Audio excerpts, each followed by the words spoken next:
Hey, welcome back to English Bloom, the podcast where we dig into the fascinating corners of English that nobody's textbook ever got around to explaining properly.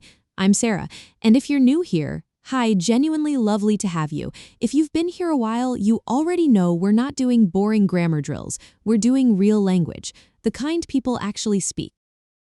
Okay, so quick question before we dive in. When was the last time you said something perfectly precise in conversation? Like a friend asks how you're feeling and you say, I'm experiencing a moderate level of fatigue and mild social anxiety, right? Nobody talks like that. Nobody. What do you actually say? You say, I'm kind of tired to be honest, or maybe I'm a bit off today, or my personal favorite, I don't know, sort of in my own head. That's vague, gloriously, strategically vague. And here's the thing, native speakers do this constantly, on purpose, not because they're uncertain or unsophisticated, because vague language is a tool, a social tool, a politeness tool, a nuance tool, and if you're not using it, you might sound, and I say this with total affection, a little robotic, a little textbook, a little bit like you're reading from a legal document. So today, we are going all in on vague language, what it is, why it exists, how it works socially, and crucially, how you can start using it today to sound genuinely, naturally fluent. Stick around. This one is going to be kind of a big deal. All right, so let's start at the beginning. What exactly is vague language, the technical term? And yes, there is one, is hedging. Linguists use it, teachers occasionally mention it, and then move on way too fast. But hedging is essentially when you soften or approximate what you're saying. You hedge your bets, so to speak. That's actually a great idiom here, hedge your bets, meaning you don't commit completely to one outcome. Now, vague language includes a few different categories, and we're going to work through them today. There are approximators, words like about, around, roughly, kind of, sort of. There are softeners, words like a bit, slightly, somewhat rather. There are vague category markers, phrases like and stuff or whatever, and things like that. And there are placeholder words like thingy, what's it, doohickey, which we'll touch on a bit later because honestly, they're too delightful to skip. But here's the question I want you to sit with for a moment. Why does this exist? Because think about it. If you're speaking a language, surely clarity is the goal, right? Say what you mean what you say. That's what we're taught. And yet, native speakers seem to go out of their way to not be clear. Here's my analogy. Imagine you're painting a picture literally with a brush and canvas.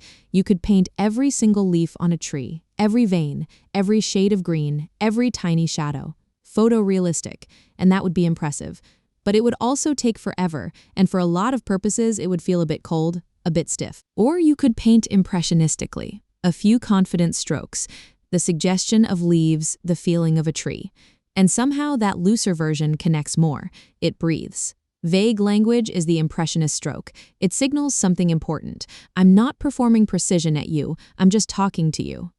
If you're an advanced learner tuning in, notice how I just used the phrase, performing precision. That's a collocation worth holding on to. When we perform something, we mean we're doing it deliberately, for an audience in a way that draws attention to itself. Performing precision means being unnecessarily exact in a way that feels showy. Good phrase. And this is actually a cultural point too. In English, particularly British and American English, sounding too definitive, too absolute, can come across as arrogant or blunt. It's not just about grammar, it's about social signaling. Vague language says, I'm open to discussion. I'm not claiming I have all the answers. I'm a reasonable person, which in 2025 feels like a pretty radical thing to say. Okay, so let's get practical. Let's look at the three most common pieces of vague language. The holy trinity, if you will, sort of, kind of, a bit. These are the words learners often understand but rarely use correctly or freely enough. And I get it. When you're learning a language, you want to be accurate. You want to say exactly what you mean. Vague language feels like cheating, almost like you're getting away with something, but flip that thought around. Using these words well is actually a sign of fluency. It shows you understand the social register, the level of formality, and the unspoken rules of a conversation. Let's break them down. Sort of, or in spoken English, often shortened to sorta, is used to approximate a category or quality. It means something is close to a thing, but not quite exactly that thing. Example, he's sort of the manager, but not officially. Example, It sort of made me feel sad, but also relieved. It's complicated. Notice in that second example, it's doing real emotional work. I'm not being vague because I don't know how I feel. I'm being vague because the emotion itself is complex, sort of is giving me breathing room, nuance room. That's actually a really important distinction. Vague language doesn't mean shallow language. Sometimes the most honest thing you can say is, I sort of feel that way, because certainty would be a lie. Now, kind of or kinda in fast speech works similarly, but it tends to soften degree as well as category. It tones things down. Example, that film was kind of brilliant, actually. Wait, interesting, right? Kind of brilliant? Doesn't that weaken the compliment? Technically, yes, but culturally, especially in British English, understating a positive is actually a sign of genuine enthusiasm. If someone says it was kind of brilliant, they probably loved it. If they say it was absolutely the most brilliant thing I've ever seen, you're allowed to be a little skeptical. Lax. This is something called litotes, the technical term for understatement used to emphasize. Not bad meaning excellent, kind of impressive meaning I'm genuinely amazed. English is delightfully contradictory like that. And then there's a bit, the great workhorse of British English in particular. That's a bit much. It's way too much. He's a bit of a character. He's kind of chaotic. Could you turn that down a bit? Please, for the love of all that is quiet, turn that down. A bit is brilliant because it softens requests, criticisms, observations, basically anything that might land too hard without it. It's a linguistic cushion. And here's the beautiful thing. You can stack these. It's kind of a bit strange. Totally natural, totally fluent. Two hedges stacked on each other for maximum softening. Linguists call this hedging accumulation, and once you start noticing it, you hear it everywhere.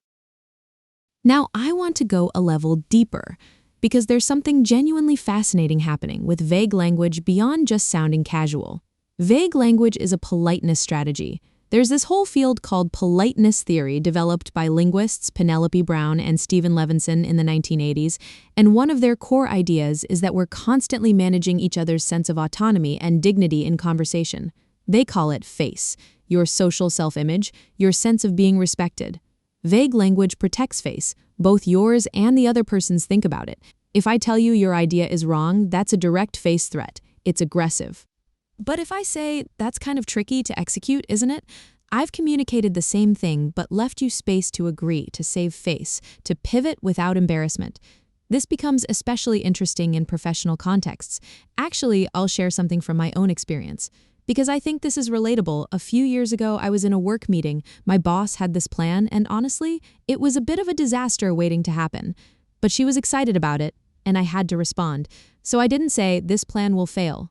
I said, I think there might be a few areas worth exploring a bit further before we commit. Same message, completely different social impact.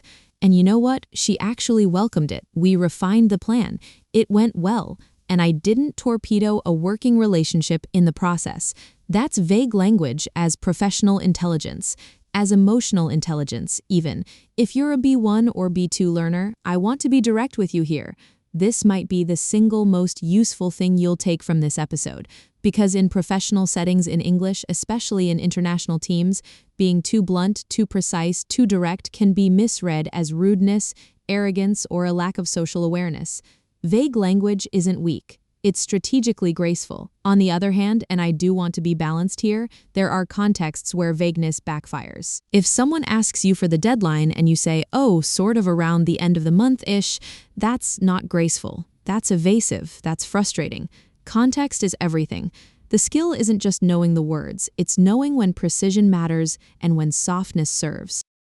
All right, let's have some fun now, because this next section is one of my favorites, vague category markers. These are the phrases that native speakers use to gesture at a category without listing every single item in it. Things like, and stuff like that, or whatever, and things, and so on and so forth. You know, that kind of thing. Now, to a learner, these can seem almost lazy, like the speaker ran out of words, but that's not what's happening at all. What these phrases actually communicate is, you're intelligent. I don't need to list everything. You can fill in the gaps. It's a compliment to the listener. It says, we're on the same page, we share a context. We're both adults who've been to a supermarket, sat through a long meeting, experienced an awkward family dinner, so I don't need to enumerate every detail.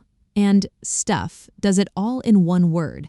Language is so efficient when it's allowed to be. And then there are placeholder words.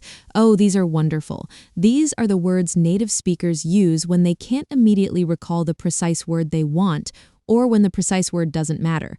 Could you pass me the thingy? It's the what's it on the shelf, you know, the doohickey? I left it on the thingamajig. Thingamajig, a real word. Completely absurd. Completely fluent. Now, and this is a genuinely advanced point, using placeholder words fluently requires a kind of confidence that learners often lack, because when you're still building your vocabulary, the last thing you want to do is say thingy when you're not sure if you're allowed to. You might feel like you're revealing a gap. But here's the reframe. Using placeholders like thingy or what's it fluently actually signals comfort with the language. It says, I know English well enough to know when I don't need to be precise. That's a high-level skill, so try it. Next time you forget a word, and you will, we all do, don't freeze, don't apologize, just say the thingy gesture vaguely, and let context do the work. Lax. 9 times out of 10, it works. Okay, so we've covered a lot of ground today. Let me bring it together with something really practical. I want to give you a little exercise, a kind of mental A/B test you can run in your own head before you speak. Imagine you're meeting someone at a party, and they ask, what do you do for work? Version A, the textbook answer, I am a software developer specializing in machine learning infrastructure for a financial technology company. Version B, the natural answer, I'm kind of in tech, software stuff, mostly AI adjacent, which sounds more exciting than it is. Now, version A is more precise, technically, but version B does several things at once. It hedges, kind of.